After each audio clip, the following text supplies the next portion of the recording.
Boom! And we're All right. back. And we are back, coming at you live from our parents' basements. Amen. Idle Hour Podcast, episode number 4.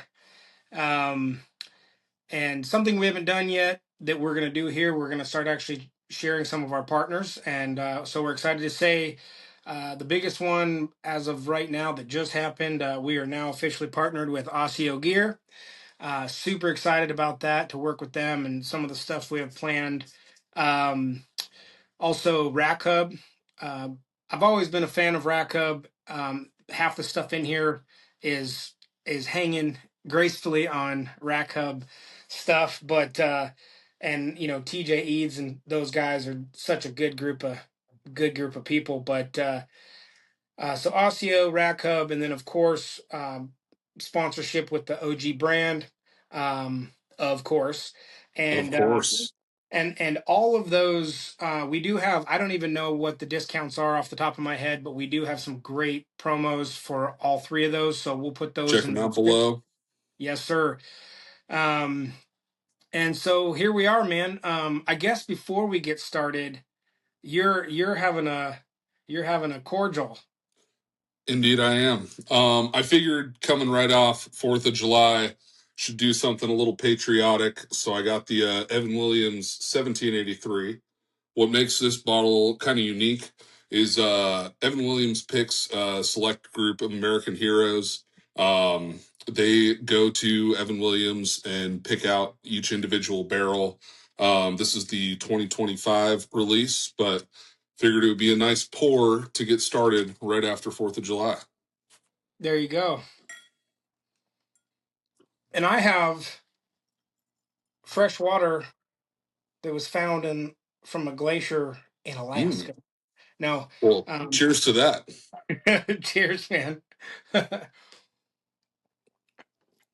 But yeah, so another reason, guys, that we're you know having a ceremonial moment is we're coming off of America's 250th birthday and 4th of July, but it was also the release of Antler Craze. Um, some of you may know, but for those of you that don't, it's been a year-long project that we've been making the full story and full feature-length film on the general and the crazy story that's involved in that. We will also put the link for that down below. Episode 1 just came out, and a lot of people are watching it. It's $7 to go on the OG website and rent it. I have been asked by a few people if you're gonna be able to buy it, and the answer is yes. There's 2 more episodes that are gonna come out, so before we release it in its entirety, we want it to be finished. And so once that 3rd episode comes out on September 4th, we are actually going to do a in-person featured watch party. Pretty excited about that. And then once that takes place, then we'll be on to actually being able to provide the whole film at once. Um, but I guess I'll start, Joe. This is just surreal, man. Oh, yeah. I it's one of those things. You and I both are art brokers, and I obviously have artists in my family. But I told one of my family members the other day that it felt like the feeling that I imagine that some of these artists have when they're by themselves in their studio creating a piece of art that nobody else has seen. You work on it, and they spend all this time and emotional energy and effort, and then it's time, when they're done, it's time to actually share it with the outside world. And Hmm. it's this super interesting feeling, because I mean, right when I knew it was about to come out, I'm like, all of a sudden I was like a little kid all over again. I'm like, oh my gosh, people are going to watch this. And you have all the thoughts like, what are people going to think? Were we in our right mind when we put all this together?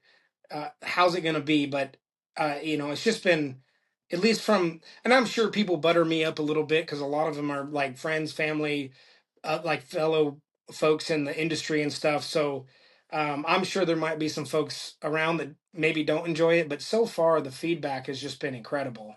Oh, yeah. Absolutely. And so you watched it. So Yeah. I'd love to hear from your perspective.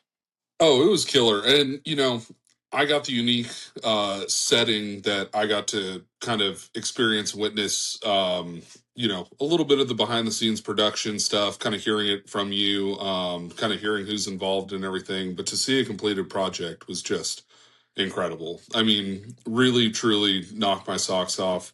The level of production, the level of quality, the level of thought, and just everything that went into shooting individual little clips. I mean, really just took this whole project to the next level, and just stoked that it's out, stoked that people actually get to, experience with us. And yeah, I mean, really, truly blown away. Yeah, and I have to give such props to, Caleb Copeland and Ryer Porter and all those guys over there at Copeland Creative. I mean, I knew that they were good.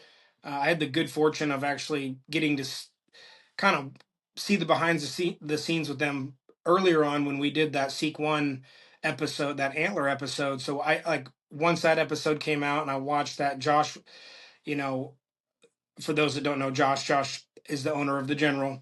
And we shot this Antler episode with Seek One at Josh's lodge in Kansas. And when it first came out, we were just like, man, these guys are good. Hmm. We really liked what they did. They have a really artistic touch, but a vision for how to lay it all out and tell a story. So when we had discussed early on before any of this started, making some kind of short film on the General and the story. And I think Josh and I, when we first started, we thought more in terms of like, hey, let's make a 40-minute long deal that we can put on YouTube. And it was actually those guys that came back and said, hey, we think there's more here. And they introduced us to another gentleman, Chance, that's a director, and he was phenomenal as well. But when they came back and said what they wanted to do, um, that kind of started this whole crazy project. And it felt like we'd never get here. I mean, that was the better part of a year ago. But I've seen all the behind the scenes and what those guys have done and the work they've put in. It's just incredible. So I'll say this as just like a viewer seeing it all put together. I I could not have even like dreamed it up better than it turned out. I mean, it is Totally. so. And I try not to be. I'm not going to jump on here and say, oh, it's the most amazing uh, story in film because I'm in it. So I don't want to make it sound like. But I just the way they shot it all. People will make up their minds one way or the other on the actual subject matter and the body of it on their own. But I couldn't be more proud of them and proud of what we collectively came out with. So, um, and to think we're only what's this, the 8th today? We're only like 3 weeks away from releasing episode number 2. Hmm. So And kind of expanding on your point, really cool to allow the public to view and perceive this. Obviously it's such a huge story. Arguably one of the biggest stories in the whitetail world. And it's a captivating story to begin with, but seeing the way that it's impacted the whitetail world and all of the featured stars that we had on this film, from Lee Ellis, Trent Ellis, Tyler Jordan, Bill Jordan, the list goes on and on. But seeing how these people also reacted to your dad and the way that he was able to tell this story back in the magazines, and just seeing the profound effect that it's had on the space. yeah, I think there's no way that people aren't captivated. And if you saw episode 1, you're in for a treat with the next two. yeah. Well, and I want to touch on. You mentioned a good point there. I wanted to touch on. This was a bucket list item for me. A lot of folks in the whitetail world, especially generations that came before us, know my dad from the whitetail days and the writing, the articles, and everything. But he's been out of the game for 30 years. And even though a lot of people see stuff on socials and stuff from me, my dad and I are super close. We talk whitetails all the time, but he's almost 80 years old. And by the time that I really got going as a actual like let's just call it Montana, you have to be 12 years old to actually buy a hunting license. So it's not that I didn't. I hunted with him while he hunted and stuff before 12, but by the time I was really doing it, he was already on the other side of things. Like I didn't get to Mhm. go to the shows or so most of the stuff that I have seen is just like everybody else. Like I've gotten to read the magazines, watch the old episodes and stuff like that.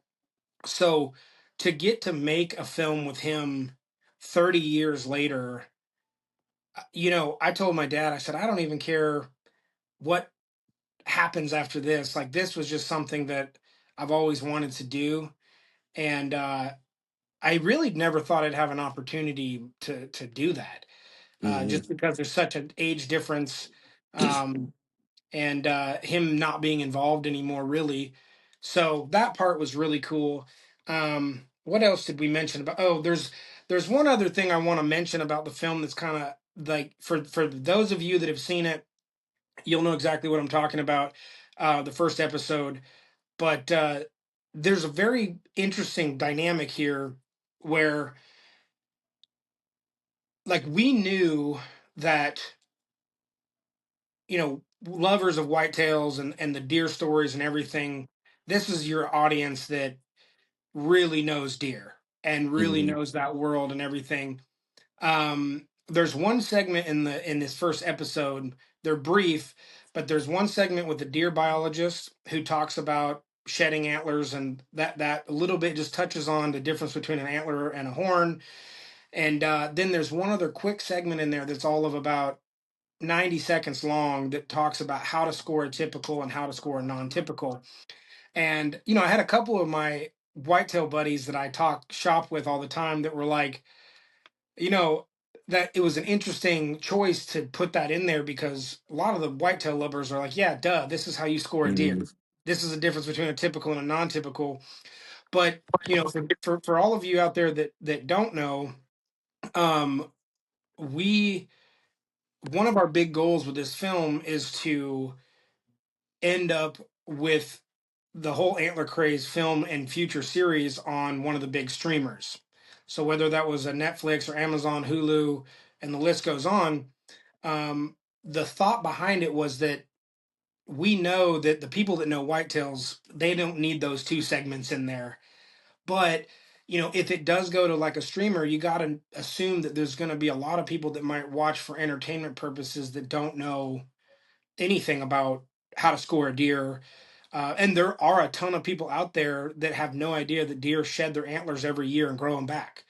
Totally. Um, And so, with a title like America's $1 Million Deer, I mean, how is that not going to get some views? I well, mean, for people who have no clue, no interest in hunting, I mean, if I was in their shoes, I'd want to know what that is. yeah, we were joking about it before. It's like I watched the Roy McIlroy documentary. I don't know how to play golf, and I don't know anything prior. But by the end of that documentary, I was on the edge of my seat. Like, if you don't hit this putt, I'm gonna lose my mind. And when he made it and he won for the first time since he was a kid, I was like, it's crazy. Like I didn't have to be a golf fanatic to enjoy that. And Oh yeah, so, you know, there's an interesting balance because if we were just making this for like the whitetail nuts of the world, there's a lot of information probably in there that we wouldn't have to include.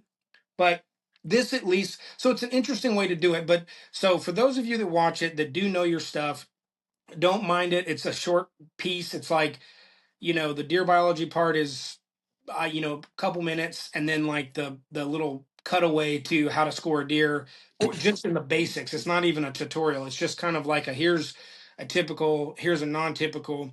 But for the audience that doesn't know, it's especially important because the general is regarded as the largest typical ever known. So we got to tell them the difference because even in that film, if you look at the non-typical to someone that doesn't know, they'd be like, that non-typical looks bigger to me. Like he definitely has more inches of antler. mm, And so there's two different categories. And again, I'll digress on that, but it was just been, you know, kind of going to, it's available. The first episode's available on our website. And we made it live the day before. It actually, we were done even earlier than we thought, and they just decided like, hey, let's start sending it now, like on the end of the third. And our website's connected to Shopify, so if something does sell, you hear that like ding every time someone buys something. So it goes live, and I'm just sitting there like, boy, this is a whole year leading up to this moment, and I'm like, I don't know what to expect. And then all of a sudden, it was like cha-ching, cha-ching, cha-ching, cha-ching, cha-ching, cha-ching, and it started doing. And the next like 3 days was like all day, just cha-ching, cha-ching, cha-ching, and I started like I was giddy. I like cleaned my house because I didn't know what to do with myself. So I got my headphones and I'm just cleaning, got some tunes on, but I'm hearing that cha-ching and I'm like over there like mopping, like whistling while I work kind of thing. Um, I don't know. And we talked about this, like what is the ultimate outcome for Antler Craze and where it goes from here. Um, it's in God's hands. This project's bigger than any one person, and there's so many layers to this. I'm just, and I'm not by trade a filmmaker, so I've not been a part of something like this before, and I hope to do many more. We plan to do more projects and make more films and stuff now, but we're in a big learning curve right now. So anyway, that's I kind of wanted to just get that out. And I'd love to hear feedback from people. I've had a lot of friends, family, like acquaintances on social media writing me, and it's been, to get the feedback's been pretty incredible. Yeah. And And please, if y'all are watching the podcast, drop your review, drop your feedback down in the comments. We'd love to hear it.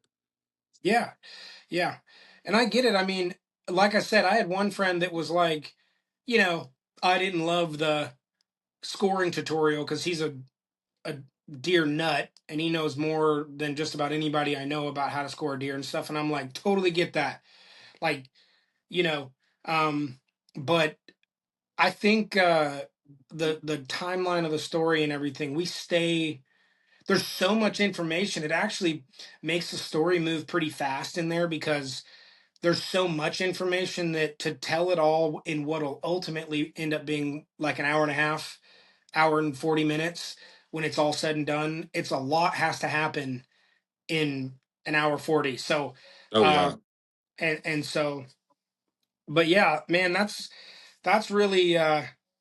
really what I wanted to get out tonight. And um for everyone that has started to listen to the podcast, first of all, thank you. Joe and I both we'd like to apologize for the longest hiatus that we've had since the last episode. It's been about a month.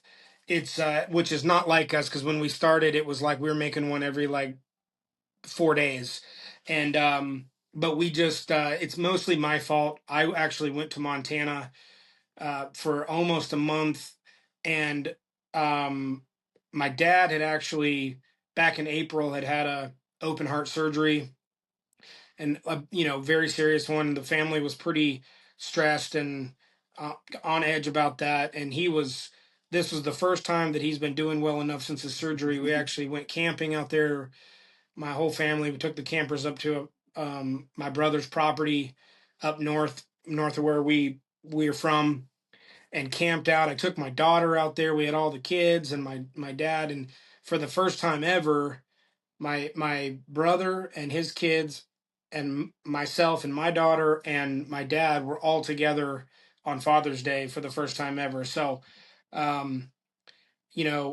for those that pay attention, Joe was on me about making episodes while I was planning on maybe doing a couple while I was out there, and instead I went full blown off the radar. But that being said, we've got some really exciting guests coming.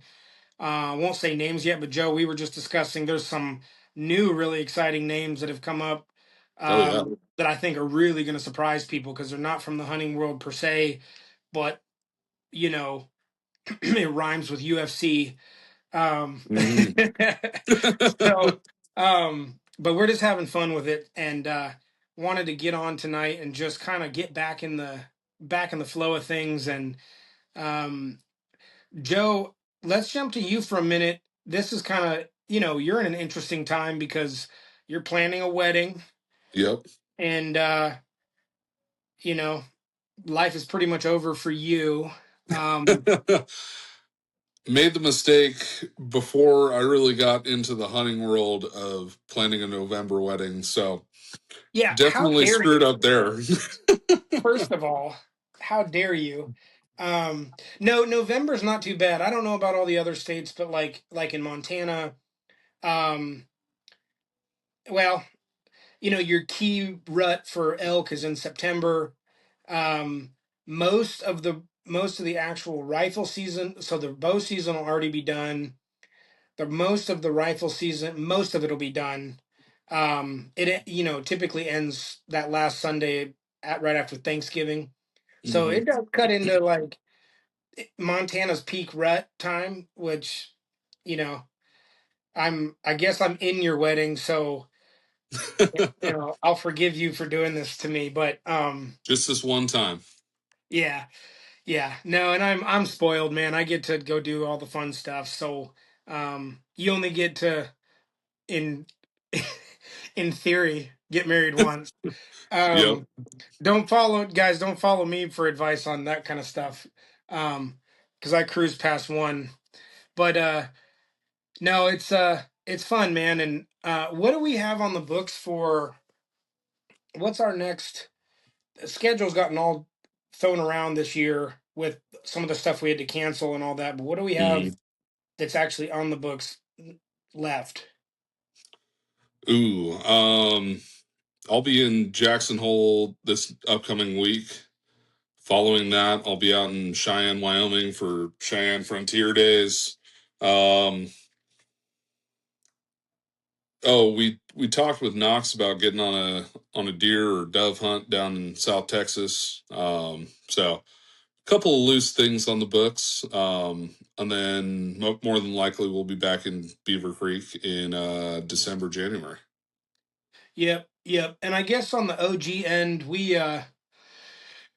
we're going to Antler Stock on Hmm. July 18th up there in Virginia. Super excited about that. I'm throwing around the idea of going to Buck Bash in Clinton, Maine. I don't know yet if I'm going to make that one, which is the next week. Um, but if I don't make that, for anybody that wants to come see the general and chop it up, we're gonna be at the Buckmasters show. Um, I don't know the date right off the top. I know it's in August. I think it's in the second week of August, but I'll have to confirm some dates. Um, Super excited about that too. Josh and I just did the Buckmasters podcast with Jackie Bushman, which was pretty cool. He's one of the old heads, like my dad, but he's one of the few that I haven't really spent any time around in person. So it was cool to finally get to chop it up with him. Um, yeah, man, that's kind of the idle hour scoop coming back.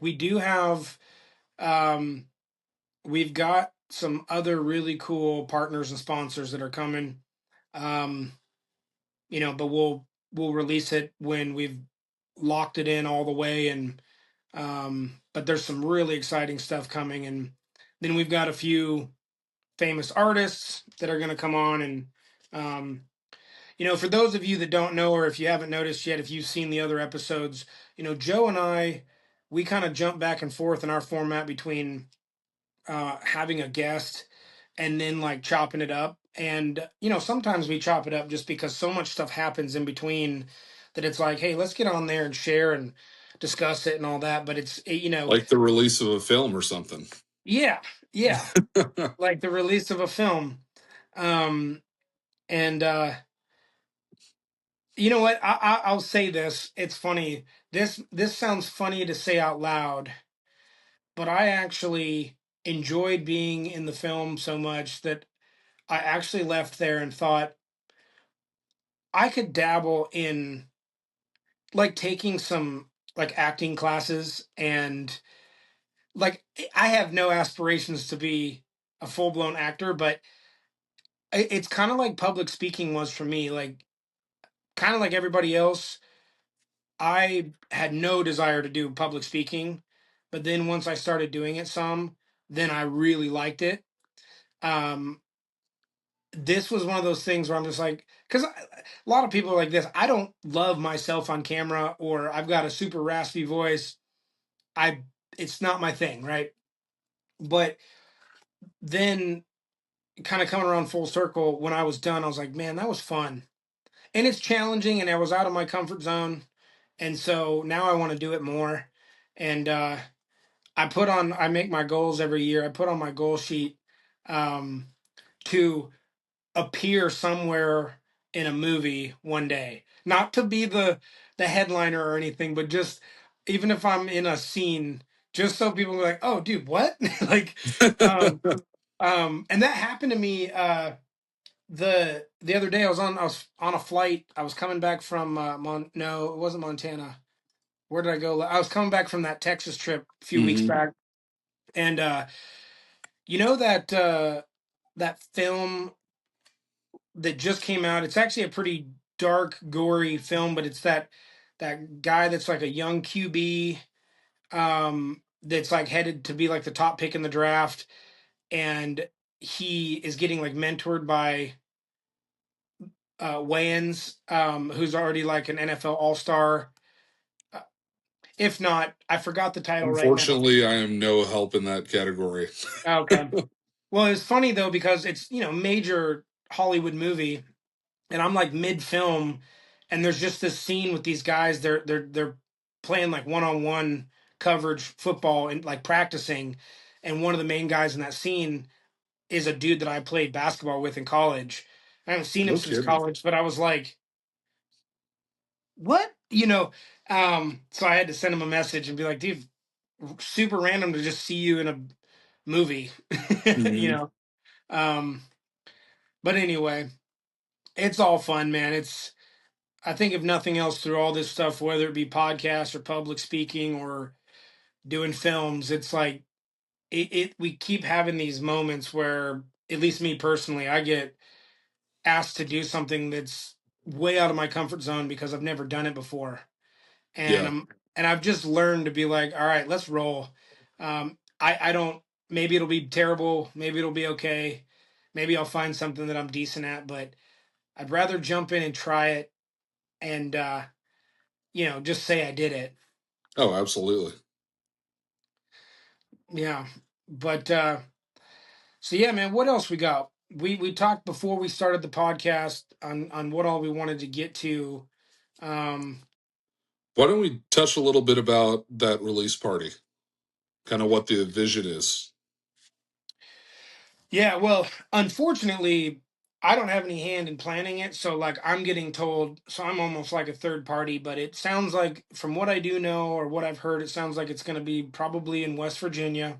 Hmm. And there's a lot of cool ideas getting tossed around, like having this group that only cooks wild game, and this grill company to like sponsor it and come in, and everybody that goes, obviously there'll be drinks and other food and stuff, but there'll be all different types of wild game being prepared leading up to the film, and like everybody that's in it will be there, and um live music, and then ending with like everyone getting to watch the film in its entirety, and um which would just be cool to sit in the audience and Oh, yeah.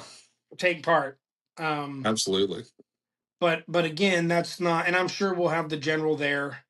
Um, but now there's things that are up in the air though with this whole process. It's like, I mean, we might we might be, how would I put this? Like, we might hit that end of that like third episode being released, and there's so many things that can happen between now and then. Like if it did go to like a streamer, that won't change the release party probably, but like it could change the whole trajectory of how all this goes. Hmm. Um, there's also the other dynamic of like episodes are selling super well, we might get there and be like, man, this thing is done so well independently that we don't technically like really have to go that route. Yeah, Um, the not that we can compete with being on like one of those humongous platforms. Um, there's just such a large viewership on there that that is what we want, just for viewership. But um, you know, who knows what all will come between now and then. I'm almost being a little apprehensive about making too many assumptions of how this is going to go from now until like September 4th. But totally. um, just looking forward to people watching it, man. Well, And one thing I want to mention too, as far as viewers go, a cool added layer to, getting a whole group or a whole pile of new people that are kind of new to hunting or have, little existing interest in hunting but curious, is you open the door for people to get into the hobby and you allow them to understand conservation and, how to go out and hunt ethically and how to better preserve this beautiful nation. And, I think what a beautiful release, doing it on America 250, and just honoring and celebrating the beautiful land, and how well it's been preserved and, really putting that in the forefront of people's minds. yeah, well, and actually, you bring up an interesting point. Something that's very cool about this too is that there was no deer harvested in this Hmm. particular story. And so that was one of the other reasons we really wanted to make it doable for like the mainstream audience too, because obviously in the hunting community, whitetail community, nobody's going to be bothered by that aspect if there was.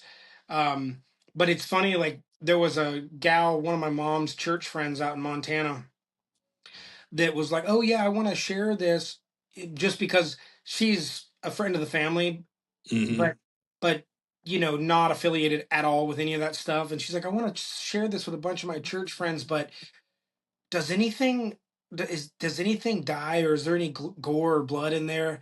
And we were like, actually, these are a set of naturally shed antlers. This is not a hunting show. Of course, everybody that's in it have been big time hunters in their own Yeah. respective right. But that's a thing I like a lot about it also being made for that broader scale audience, is like, because the hunting community, for like what you just said, some folks would be like, yeah, you're right, like bring a positive light, positive exposure. Other people would be like, I don't want any more hunters to join Yeah, the true. game.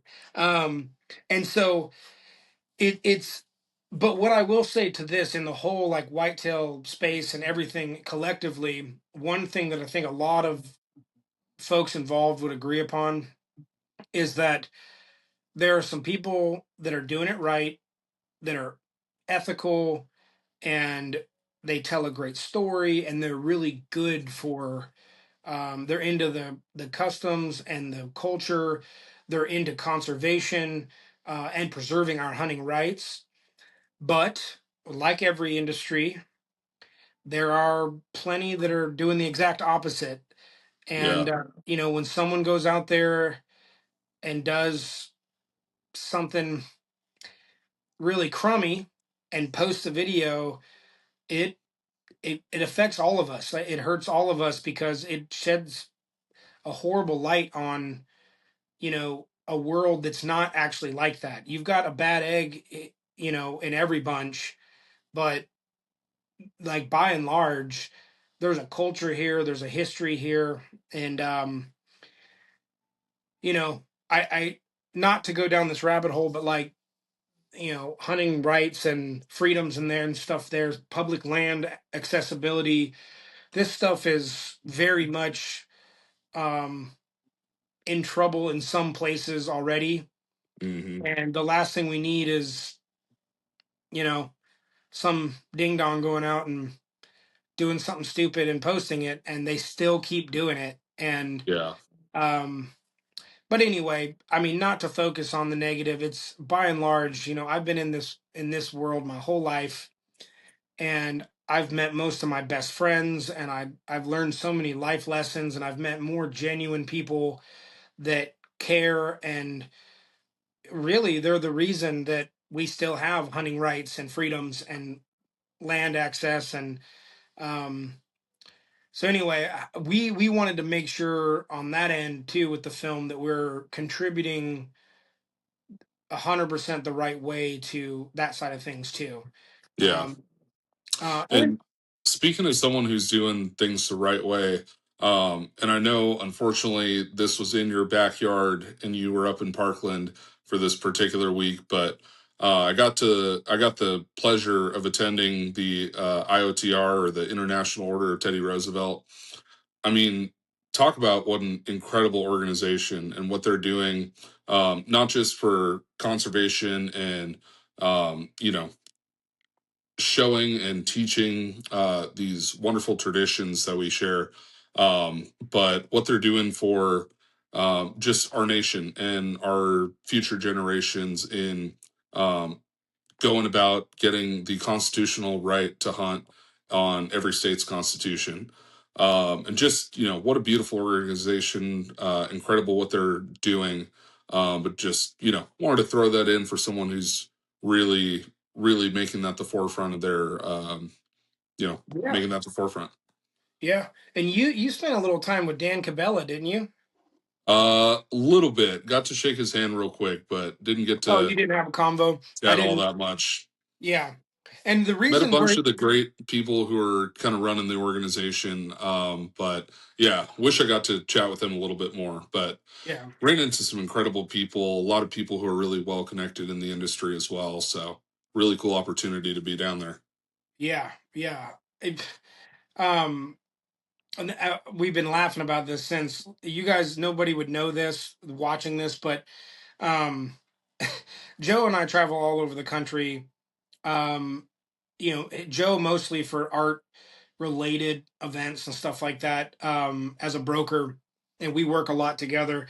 And I do outdoor related, and a lot of those same art shows, but like it's we're always on the road. And I live down here in Southwest Florida, just outside of Naples. And for the first time in like 3 years, our whole team was coming to this, International Order of Teddy Roosevelt, and it was 4 minutes from my house. And of course, the whole crew gets here right after I leave, so I have to miss this whole thing. And I was a little bitter. I was a little bitter Yeah, about it. Um, but maybe next year. Maybe next year we'll do it. But yeah, man. Well, man.